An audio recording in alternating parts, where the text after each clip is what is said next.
Oke. Terangin dong kayaknya. Yang ini ada.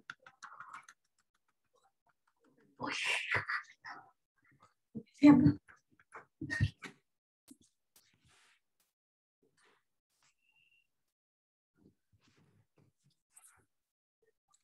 Assalamualaikum warahmatullahi wabarakatuh. Selamat pagi para mahasiswa, para residen yang mengikuti kuliah ini. Perkenalkan saya Krista Ninta Bangun, spesialis bedah plastik rekonstruksi estetik. Saya sesuai dengan PRP yang ada di program studi ilmu bedah plastik. Pada kesempatan ini akan membawakan mata kuliah suatu pengantar tentang sumbing bibir dan langit. Saya akan coba share screen.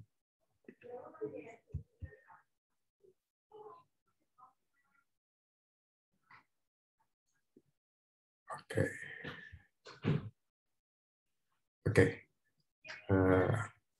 Datanya sudah bisa dilihat ya.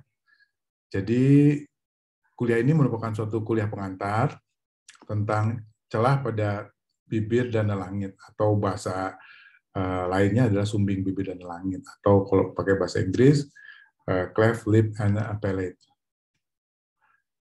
Kuliah ini sesuai dengan BRP dari modul kraniofacial 1 dari program studi ilmu bedah plastik, dan pada BRP tentang modul kraniofacial ini disesuaikan dengan keadaan pada masa COVID-19 saat ini, di mana mahasiswa diharapkan dapat mencapai kemampuan secara belajar mandiri untuk mendiagnosis kelainan sumbing bibir dan langit, serta mampu mengetahui berbagai permasalahan pada pasien dengan secara global.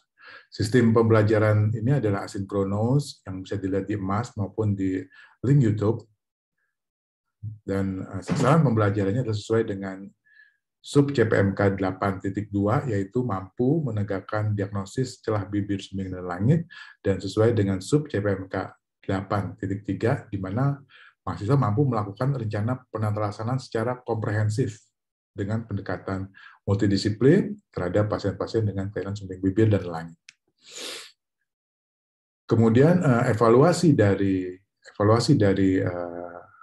modul kraniofacial 1 tentang sumbing bibir dan langit ini nanti akan diadakan berupa penyelesaian soal secara sistematis atau PSSS yang akan diberikan suatu pemicu kepada kelompok, akan dibahas oleh kelompok, kemudian akan dipresentasikan, dan juga nanti diminta untuk kelompok untuk membuat satu laporan kasus sumbing bibir langit yang dijumpai di Poliklinik Cleft Craniofacial Center di RSCM Kinanti, dan juga akan ada tes sumatif pada akhir modul, itu berupa ujian lisan dengan ilustrasi kasus, di mana dengan menggunakan kertas akan ada foto pasien dengan kelainan sumbing bibir dan langit, dan kemudian mahasiswa diminta untuk mengenali kelainannya dan menyebutkan kira-kira bagaimana rencananya untuk pasien ini ke depan.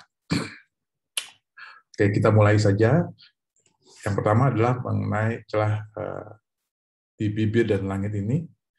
Ini merupakan suatu kelainan bawaan pada area wajah dan mulut yang dapat berdiri sendiri ataupun merupakan bagian dari satu sindrom atau merupakan satu kumpulan gejala. Seperti letaknya pada wajah kita, bagian yang menjadi pusat perhatian atau center of interest dari suatu wajah itu adalah bagian tengah. Dalam hal ini hidung, bibir, dan mungkin kedua mata. Tapi orang lebih banyak terfokus sebagai interest adalah hidung dan bibir. Jadi kalau ada kelainan di sana, tentu akan sangat menarik perhatian orang yang melihatnya. Nah, ini dibedakan sumbing bibir dan langit ini menjadi 3, yaitu celah bibir dan palatum, celah bibir dan langit, atau bibir dan langit sumbing, atau cleft lip and palate tadi.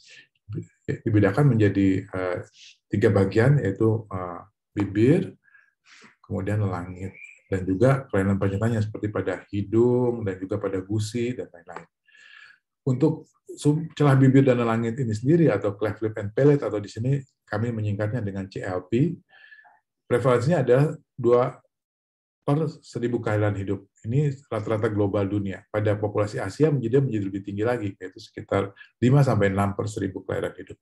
Sementara pada Afrika itu yang agak rendah, dia di bawah 1/1000 kelahiran hidup. Jadi kita di Asia Indonesia, termasuk juga Asia Timur, negara-negara terutama daerah China ya, dan juga negara-negara Asia lainnya itu cukup tinggi angkanya, jadi sampai 5-6.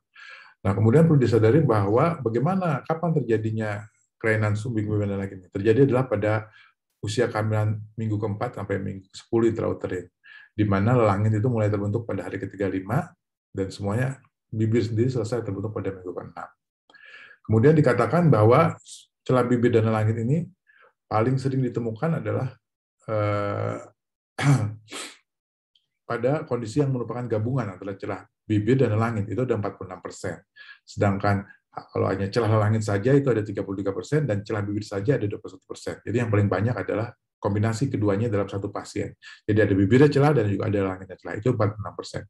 Dan 30% dari kasus ini merupakan kasus sindromik, yang sebagian besar adalah non-sindromik, artinya tidak ada kelainan penyerta lain pada organ-organ tubuh yang lain. Jadi semuanya normal, hanya bibir dan lelangitnya saja yang alami kelainan. Kemudian ini paling banyak pada laki-laki, terutama pada sumbing tadi, bibir yang kombinasi bibir dan lelangit. Sedangkan kalau lelangitnya saja yang sumbing atau cleft palate saja itu lebih banyak pada perempuan. Faktor risiko dari kelainan sumbing bibir dan lelangit ini cukup banyak. Ini merupakan suatu kelainan yang multifaktorial.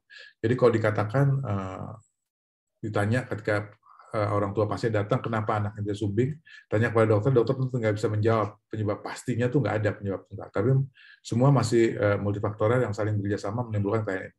Yang pertama adalah konsumsi obat-obat pada waktu hamil.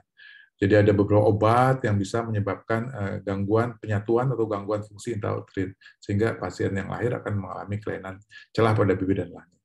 Bisa juga karena kekurangan asam folat, vitamin B6, maupun zinc pada hamil. Nah, ini penting untuk ibu-ibu yang hamil untuk selalu memeriksakan kehamilannya antenatal care ke Posyandu ya kalau di Indonesia atau di puskesmas dan sejak dini, sehingga suplemen gizi ini bisa diberikan dengan baik, dengan cukup, sehingga bisa dicegah terjadinya kelainan sumbing. Kemudian juga bisa terjadi karena adanya konsumsi alkohol dan merokok oleh ibu pada kehamilan. Belum ada penelitiannya, tapi ada beberapa yang mengatakan bahwa pada perokok pasif juga bisa gitu. Jadi kalau ada ibunya nggak merokok, tapi ayahnya merokok. Nah, jadi ada juga kemungkinan terjadi demikian. Kemudian juga bisa karena kekurangan gizi selama kehamilan, dan juga yang paling banyak lagi adalah karena adanya riwayat penyakit keluarga. Jadi ada misalnya kalau ada kakaknya atau kakaknya yang sumbing, maka kemungkinan adiknya sumbing juga besar. Demikian juga kalau kita buat family tree gitu, mungkin bisa juga nggak kakaknya langsung, tapi mungkin keponakannya atau sepupunya atau kakeknya atau neneknya. Kalau ditelusuri dengan baik, kalau ada sumbing, maka gen itu ada dan diwariskan, dan bisa juga itu menyebabkan sumbing. Demikian juga pada ibu-ibu yang hamil pada usia tua, biasanya yang di atas 35, itu besar kemungkinan terjadi sumbing. Dan juga adanya infeksi pada kehamilan. Dan semua faktor ini sebenarnya bisa dikendalikan ya, kecuali faktor genetik tadi. Oke. Kemudian untuk mempelajari sumbing bibir dan langit, perlu kita mempelajari bagaimana anatomi dan bentuk bibir langit yang normal. Dikatakan di sini gangguan anatomi bibir dan langit itu bisa melibatkan bibir, bisa melibatkan juga palatum lunak atau soft palate bagian belakang dari langit, bisa mempengaruhi juga pada palatum keras atau hard palate bagian anterior yang bagian atasnya ada tulang tuh, kemudian juga palatum primer atau di bagian gigi incisivus ya, di depan, dan juga palatum sekunder bagian sampingnya, uvula, dan juga tulang alveolus. Jadi kalau kita lihat sini, kalau wajah itu dibagi menjadi beberapa subunit. Jadi ada subunit medial yang berwarna pink ini, bagian tengah. Kemudian ada lateral subunit yang warna hijau, dan ada lower subunit yang bawah. Dan ini merupakan suatu kesatuan yang bentuk harmoni yang cukup baik, perpaduan antara tulang yang baik dan otot yang baik dan susun dengan baik. Sehingga cuping hidungnya juga baik. Jadi juga perlu dilihat bahwa ini adalah hidung yang normal, dan biasanya pada pasien-pasien sumbing, cuping hidung ini juga berubah bentuknya. Ada yang bisa terlalu lebar, terlalu rendah, dan sebagainya. Nah, ini kemudian yang di bawah adalah gambar langit-langit, anatomi langit-langit yang normal, di mana langit-langit yang normal itu terjadi soft palate atau langit-langit lunak. Ini isinya otot. Otot ini berpengaruh pada fungsi bicara, sehingga kita bisa bicara dengan baik, jelas, tidak sengau gitu ya, dan juga bisa menelan dengan baik karena soft palate itu tersusun dengan baik. Nah, kemudian bagian anteriornya adalah hard palate, ini hard palate.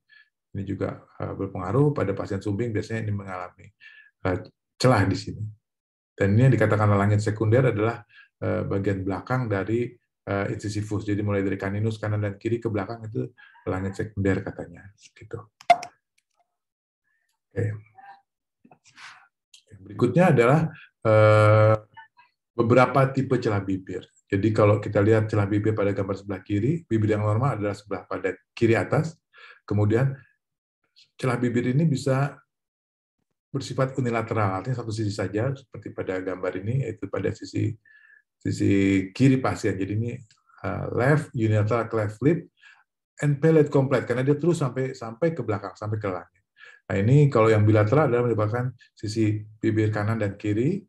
Nah, kemudian ada juga yang incomplete, artinya incomplete dia tidak sampai ke dasar hidung. Jadi di dasar hidungnya ini kalau kita lihat dasar hidung masih ada lapisan kulit yang namanya Simonard band. Jadi masih ada lapisan kulit yang utuh yang nggak terkena celah, gitu ya. Ini unilateral. Jadi ada 4 kalau dilihat dari segi bibirnya, dan normal, unilateral, bilateral, dan unilateral complete. Sedangkan kalau palatum untuk langit-langit, normal plate adalah seperti ini, semua langitnya tertutup.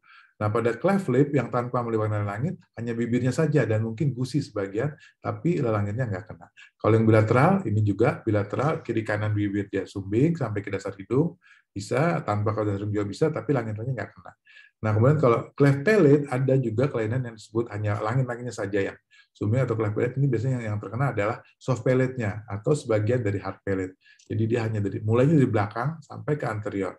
Ini seperti gambar di kiri bawah. Kemudian yang tengah adalah unilateral cleft lip and palate, jadi celah dari hidung sampai ke belakang. Kemudian yang bilateral adalah seperti ini. Pada bilateral tampak bahwa ini palatum primernya dia berdiri sendiri terpisah dari sisi kiri dan kanannya. Ya, ini tipe-tipenya. Kemudian untuk varian celahnya ada yang unilateral, bilateral, complete, dan incomplete. Nah, kemudian ada lagi varian-varian dari yang incomplete, ada yang namanya microform. Jadi hanya sedikit saja bagian dari merah bibir ini yang mengalami celah. Seperti ini ya, microform cleft lip. Nah, kemudian yang bagian B ini adalah unilateral yang incomplete, dia cukup besar celahnya, tapi tidak sampai ke dasar hidung. Nah, kemudian kalau yang complete ini sampai ke dasar hidung, sampai ke langit-langit. Nah, ini juga kalau bilateral juga begitu, ada bilateral incomplete, dia nggak sampai ke dasar hidung. Yang tengah ini adalah bilateral yang complete, sampai ke dasar hidung, sampai ke langit-langit. Gitu. Nah, tapi ada juga variasi yang kanannya, sebelah kanan dia complete, sebelah kiri incomplete. Gitu. Jadi ada saja variasinya macam-macam, tapi penata laksananya tentu sesuaikan dengan kelainannya. Terutama nanti penata laksanaan adalah teknik operasi yang dikerjakan sesuai dengan kelainan tersebut. Oke. Berikutnya untuk celah langit. Celah langit terbagi menjadi 4. Yang pertama adalah isolated cleft palate, artinya hanya celah di bibir, di langit saja, tidak melibatkan bibirnya. Ini adalah seperti gambar yang ini. Bibirnya normal, tapi langit-langitnya celah. Nah, biasanya ada yang hanya separuh, hanya pada soft palate saja, atau V1 dibilang katanya. Ada juga yang sampai ke palatum durum, palatum langit-langit kerasnya juga terkena. Tapi biasanya nggak seluruhnya, hanya sampai setengah atau 3/4, kita klasifikasinya V2. Nah, kemudian ada cleft lip and palate unilateral, ini semua dari depan sampai ke belakang mengalami celah, tapi hanya satu sisi, dan juga ada yang bilateral.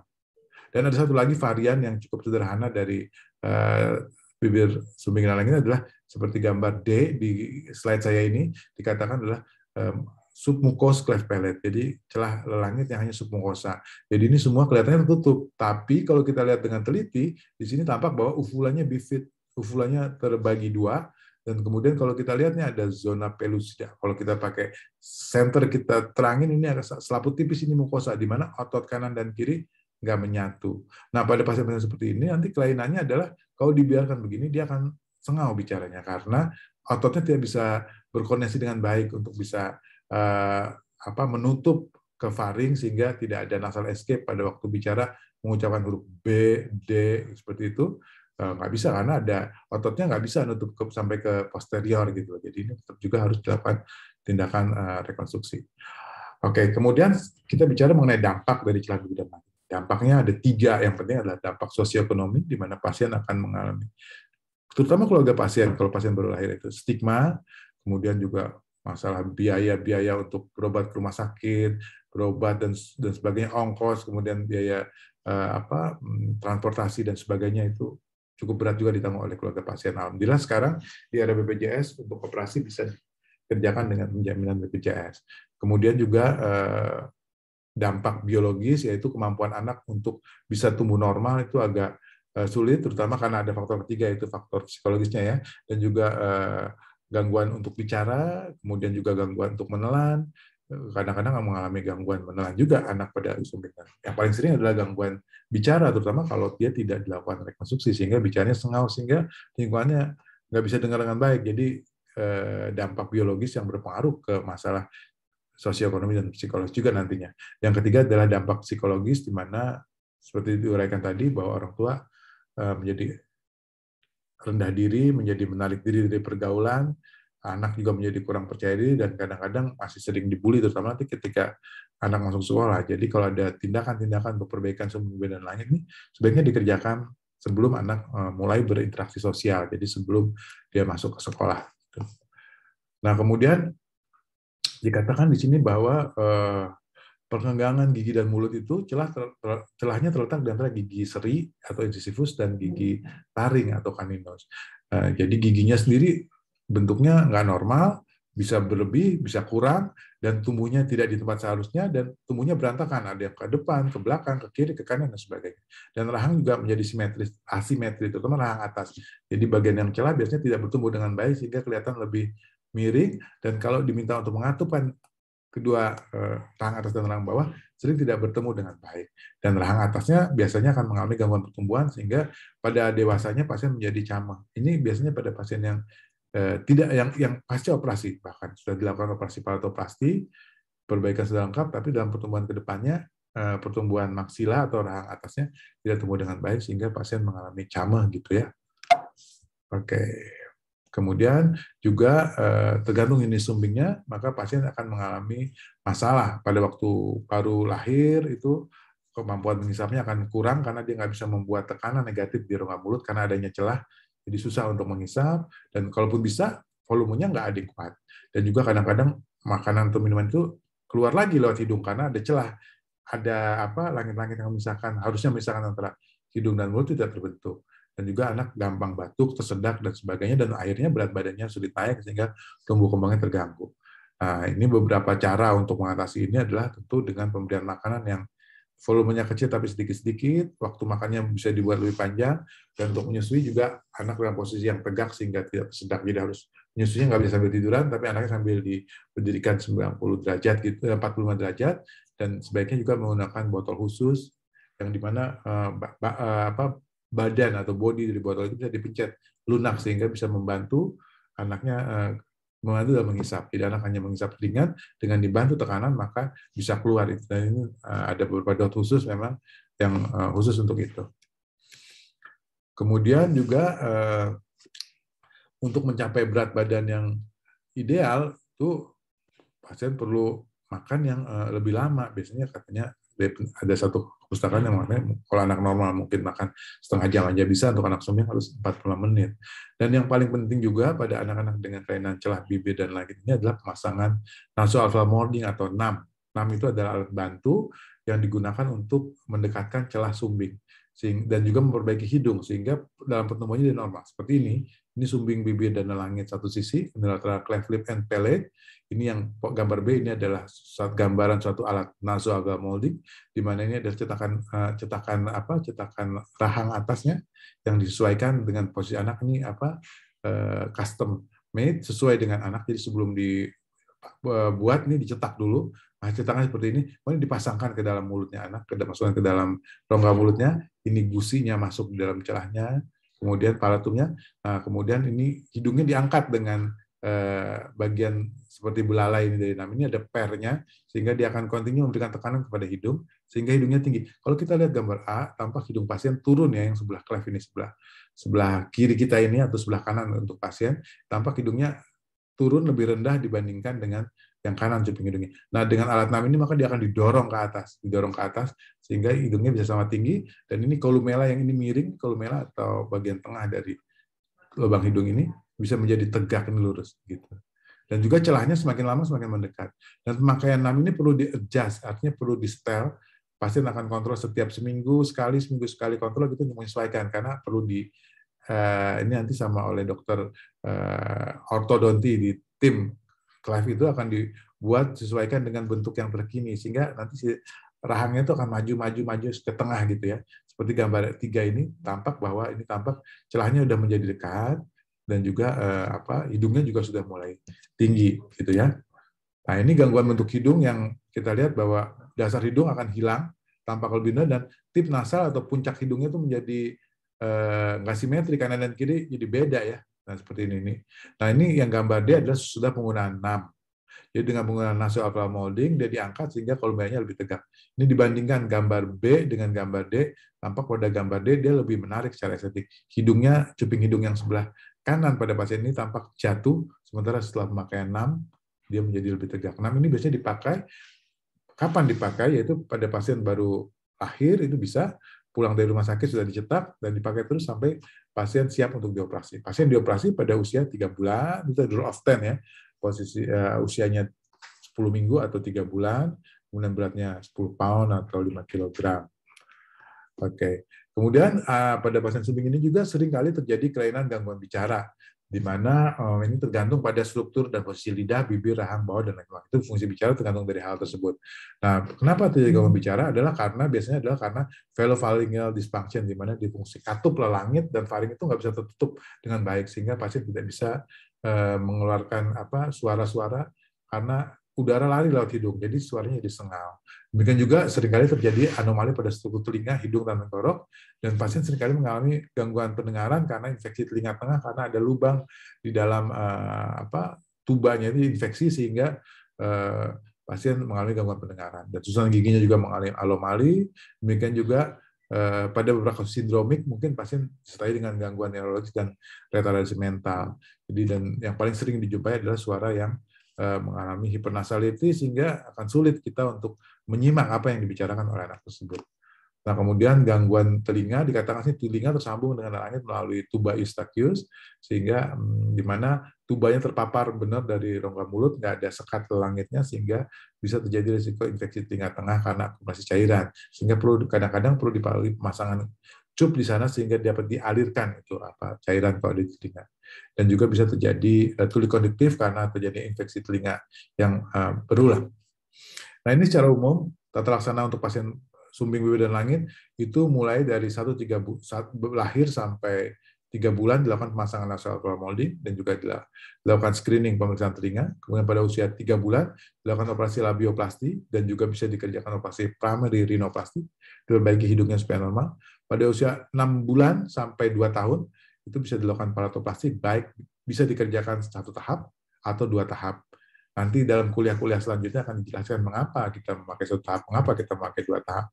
Dan juga ada evaluasi fungsi bicara usia 3-5 tahun ini oleh dokter rehabilitasi medik.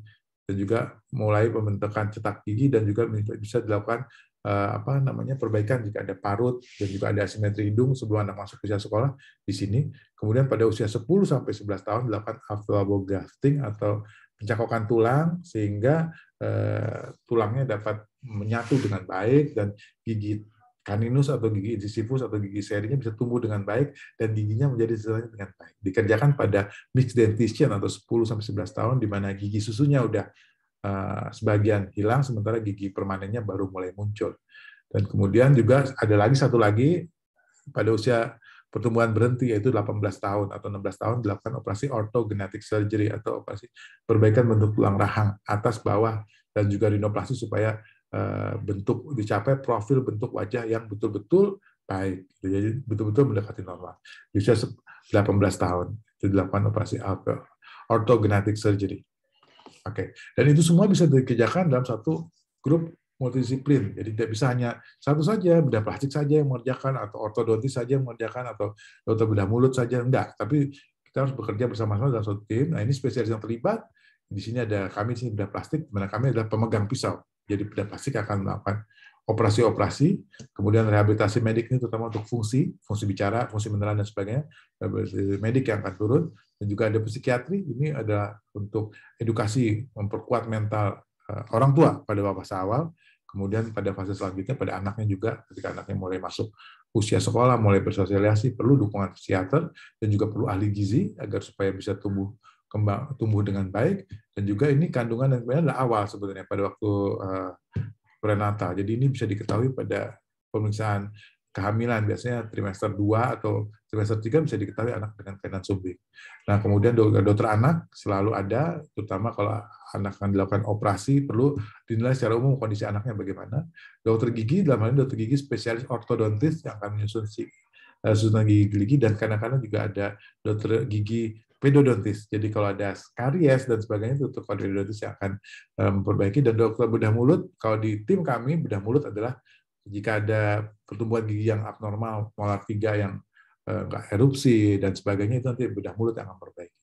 Kalau untuk sumbingnya, operasi untuk bibir dan lelangit dan juga hidungnya dikerjakan oleh bedah plastik, dan dokter THT adalah untuk melakukan pemeriksaan kelainan telinga. Jadi biasanya pada awal THT akan masuk untuk melakukan tes BERA, kemudian lihat apakah ada infeksi atau enggak pada pasien di telinganya, THT yang akan melakukan tindakan, termasuk pemasangan cup penyaliran kalau ada infeksi telinga tengah. Oke, take home message dari kuliah ini adalah untuk sumbing biru dan langit. Yang pertama, pada ibu hamil kita harus hindari berbagai faktor risiko yang bisa memungkinkan terjadinya anak itu bayi yang lahir nanti dalam kondisi sumbing atau celah dengan bibir dan langit. Kemudian kita bisa deteksi dini kelainannya dengan USG pada kehamilan, pada trimester kedua dan ketiga terutama. Kemudian jika sudah teridentifikasi sebagai adanya celah bibir dan langit, segera dirujuk kepada ahlinya, dalam hal ini ke cleft center yang terdekat. Kalau di Jakarta, Jawa Barat, Jabodetabek, bisa dikirim ke kami ke Cleft Craniofacial Center RCM. Kemudian penanganan awal harus sesuai dengan timing, dan ini harus sesuai, penanganannya harus sesuai dengan seperti yang tadi, agar supaya outputnya lebih baik, dan komunikasi efektif dengan empati dan profesional itu pasti akan sangat membantu untuk keluarga pasien, karena keluarga pasti akan cemas sekali jika mengetahui anak lahir dengan keadaan yang sumbing. Oke, demikian kuliah pengantar dari saya untuk mata kuliah tentang celah bibir dan langit ini. Ini ada satu buku, judulnya Bibir dan Langit Sumbing, yang dikeluarkan oleh Kementerian Kesehatan, RSCM, dan juga disusun oleh staf-staf dari FKUI, kami susun bersama. Ini buku ini bisa di-download di internet atau bisa menghubungi kami untuk bisa kami bagikan soft copy-nya di sekretariat Cleft Craniofacial Center RSCM ada. Dan semua mahasiswa UI yang datang ke sini harusnya punya buku ini sehingga bisa memberikan edukasi yang baik kepada pasien-pasien dengan kelainan. Saya rasa demikian kuliah pengantar dari saya, semoga bermanfaat. Jika ada pertanyaan, mungkin nanti bisa disampaikan melalui email atau melalui chatbox yang ada nanti. Oke, terima kasih. Wassalamualaikum warahmatullahi wabarakatuh.